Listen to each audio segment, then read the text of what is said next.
Muli nating balikan ang mga awitin, sariling atin, na nagbigay daan upang mabigyang pansin ang mga awiting Pilipino mula noong dekada 70.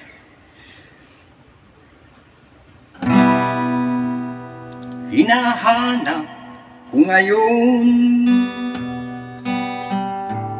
ang tunay na damdamin.